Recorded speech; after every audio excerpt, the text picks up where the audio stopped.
La belle n'a pas sommeil de Eric Holder. Supposons qu'en été, fatigué de la plage, ou bien en hiver, coincé sur la presqu'île battue par la pluie, vous décidiez de visiter un endroit insolite dont on vous a parlé. Au milieu de la forêt, une librairie d'occasion, une bouquinerie dont les bacs, à l'entrée, semblent n'attirer la convoitise que des chevreuils, des corbeaux. On vous en aura parlé puisqu'aucune indication ne la signale, aucune publicité, pas de panneau. Il s'agit d'une fermette basse disposée en L. L'intérieur, refait à neuf, procure le sentiment d'arriver en plein match derrière les tribunes ou au-dessus des gradins. Des milliers de livres montrent leur dos, du sol au plafond, tandis que des échelles figurent les allées centrales. 2 fenêtres donnent depuis l'entrée. De ce côté du bâtiment, sur une grande portion de lande, une friche revenue à l'état de nature et qu'un tracteur tond 2 fois lent. Puis, c'est la lisière de bois noir sous les écailles vertes que le vent écarte.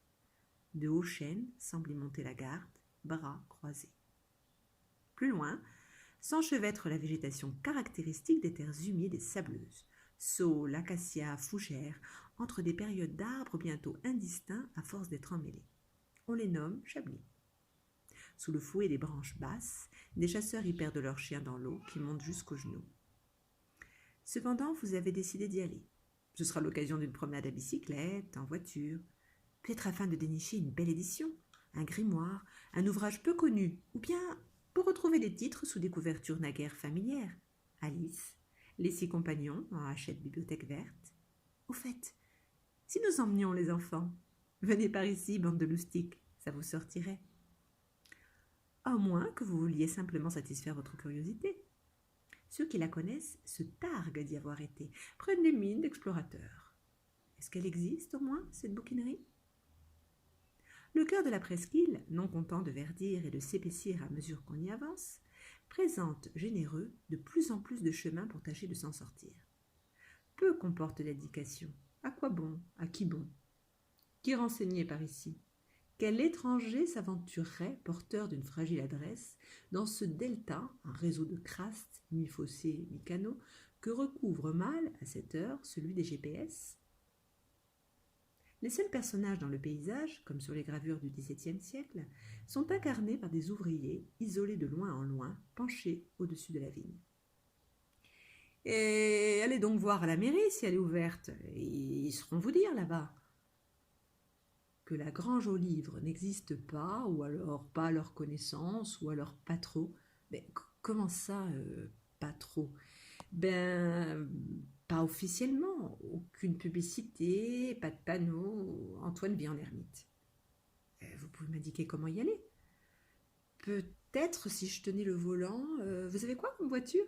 Non, je plaisante. Et pas de carte détaillée non plus. Elle se tourne vers sa collègue. Et tu pourrais indiquer, toi, vers le palud de la Madeigne ? Oh, faut y aller, peut-être. Alors, pour expliquer, oh là, ma pauvre, tu tournes 15 fois à gauche et 15 fois à droite. Va-t'en les détailler sans te tromper d'une, hein. On songe enfin à téléphoner. On va l'appeler, cet Antoine. On va lui dire ce qu'on en pense, là, de sa technique de vente en direct depuis les locaux de la mairie, où les secrétaires ne sont pas loin de partager la vie du vacancier. Une boutique introuvable, n'est-ce pas anti-commerciale ? Absurde. Vous voulez bien me donner son numéro ? Cela ne servirait à rien, personne ne peut le joindre. Oh, c'est la meilleure. Il possède bien un numéro de portable, non ? Mon abonnement peu cher n'est pas adapté. Pour capter, je dois prendre mon vélo, pédaler quelques minutes avant d'atteindre un pylône sous le fil qui chante. L'opération n'a pas lieu tous les jours, souvent par distraction. Au moins la moitié des aventuriers abandonnent le projet sous les yeux des employés impuissantes de l'autre côté du guichet. Dans la vente, être si peu commerçant, un magasin inaccessible, je rêve. Ou alors il se fout du monde, c'est-à-dire du public. Et dans ce cas-là, nous avons tous tendance à nous prendre pour le public. Faudrait voir à pas nous la faire à l'envers quand même, là. D'autres impétrants ne s'arrêtent pas là et continuent leur investigation. Le nombre restera inconnu, hélas, de ceux dont l'aventure a mal fini. Du récit des opiniâtres, qui touche enfin au port, il ressort que le pays veuille à tout prix retenir le client. On s'embourbe, on s'ensable, on abandonne son véhicule quand ce n'est pas un sanglier, un chevreuil qui l'a immobilisé. Du côté des cyclistes, on évoque surtout les chiens que des colons barbelés récemment installé n'hésite pas à lâcher.